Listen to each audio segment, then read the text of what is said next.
વીકેન્ડની એક રવિવારની સવારે જ્યારે તમારે કોઈ તાત્કાલિક પેમેન્ટ કરવાનું હોય કે પૈસા ઉપાડવાના હોય અને તમે જેવી અમેરિકાની સૌથી મોટી બેંક ઓફ અમેરિકાની મોબાઈલ એપ ખોલો કે તુરંત જ સ્ક્રીન પર એરર મેસેજ આવી જાય અને તમારું આખું એકાઉન્ટ લોક થઈ જાય ત્યારે કરોડો ગ્રાહકોના દિલ પર કેવી ભયાનક ચિંતા અને ફફડાટ વ્યાપી જતી હોય છે। અમેરિકાના બેન્કિંગ સેક્ટરમાં અચાનક સર્જાયેલી આ ડિજિટલ કટોકટી અને તેના સસ્પેન્સ પાછળનું કડવું સત્ય જાણીને તમે ચોક્કસ ચોંકી જશો, જે આધુનિક ઓનલાઈન બેન્કિંગ સિસ્ટમની સુરક્ષા સામે બહુ મોટા પ્રશ્નો ઊભા કરે છે। દોસ્તો, અત્યારે અમેરિકાના ન્યુયોર્ક, ટેક્સાસ અને કેલિફોર્નિયા સહિતના તમામ રાજ્યોમાં વસતા લાખો ગુજરાતીઓ અને કરોડો સ્થાનિક ગ્રાહકોને સાવ મુશ્કેલીમાં મૂકી દેનારા અને ઓનલાઈન માર્કેટને ઠપ કરી દે તેવા બહુ જ મોટા ચોંકાવનારા સત્તાવાર સમાચાર સામે આવ્યા છે, જેણે વીકેન્ડના સમયે બેંક ઓફ અમેરિકા એટલે કે BOAના આખા ડિજિટલ પ્લેટફોર્મની વિશ્વસનીયતા પર બહુ જ મોટો પ્રશ્ન ઊભો કર્યો છે। અમેરિકાની કરોડો ગ્રાહકો ધરાવતી જાયન્ટ બેંક ઓફ અમેરિકાની સત્તાવાર મોબાઈલ એપ્લિકેશન અને ઓનલાઈન વેબસાઇટ શનિવારની આખી સાંજ દરમિયાન ભયાનક રીતે ડાઉન થઈ ગઈ હતી, જેના કારણે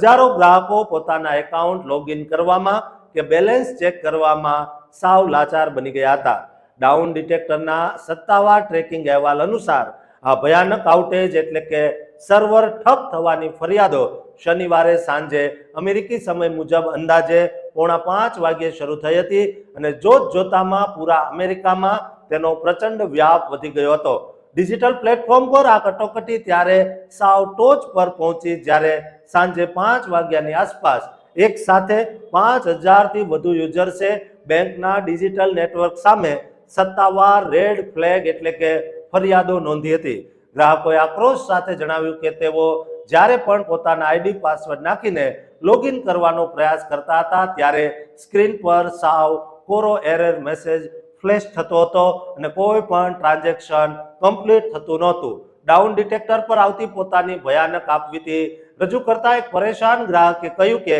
મેં જ્યારે બેંક ઓફ અમેરિકાના સત્તાવાર કસ્ટમર કેરમાં ફોન કર્યો ત્યારે મારો કોલ કનેક્ટ થવામાં પૂરી 45 મિનિટનો લાંબો વેઇટિંગ પીરિયડ બતાવતો હતો અને ત્યારબાદ કસ્ટમર કેરના એજન્ટે સ્વીકાર્યું કે આખી મોબાઈલ એપ અને ઓનલાઈન બેન્કિંગ સિસ્ટમ સાવ ક્રેશ થઈ ગઈ છે અને બેંક તરફથી કોઈ ચોક્કસ સમય કે કારણ પણ આપવામાં આવ્યું નહોતું। કમનસીબી એ હતી કે આ આઉટેજ દરમિયાન અસંખ્ય ગ્રાહકોના ક્રેડિટ અને ડેબિટ કાર્ડ પણ રસ્તા પર શોપિંગ કરતી વખતે સાવ ડિક્લાઇન એટલે કે રિજેક્ટ થઈ રહ્યા હતા। અન્ય એક ગુસ્સે ભરાયેલા ગ્રાહકે સોશિયલ મીડિયા પર આક્રોશ વ્યક્ત કરતા લખ્યું, છેલ્લા કેટલાક મહિનામાં આ પૂરી ચોથી વાર છે જ્યારે આ મોટી બેંકનું સર્વર આ રીતે સાવ જામ થઈ ગયું છે। અમને એવું લાગી રહ્યું છે કે બેંક જાણી જોઈને અમારી સાથે આ રમત રમી રહી હતી। જ્યારે અન્ય એક યુઝરે કહ્યું કે બેંકની ઓફિશિયલ વેબસાઇટ પર એવું લખાઈને આવે છે, we are sorry but we R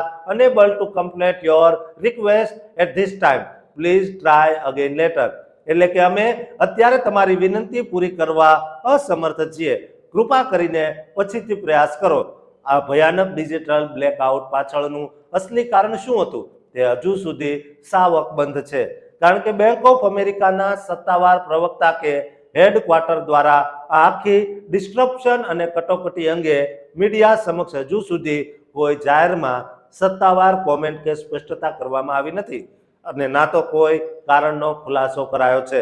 જોકે ગ્રાહકો માટે અત્યારે સૌથી રાહતના સમાચાર એ છે કે શનિવારની મોડી રાત્રે અંદાજે 5:30 વાગ્યા પછી આ આખી મોબાઈલ એપ અને વેબસાઇટની સિસ્ટમ ફરીથી સત્તાવાર રીતે નોર્મલ ફંક્શનિંગ એટલે કે ચાલુ થઈ ગઈ છે અને ડાઉન ડિટેક્ટર પર નવી ફરિયાદો આવવાની સાવ બંધ થઈ ગઈ છે। પરંતુ આ ટેકનિકલ ખામીથી અમેરિકામાં વસતા આપણા ગુજરાતી વેપારીઓને થોડા કલાકો માટે બહુ મોટો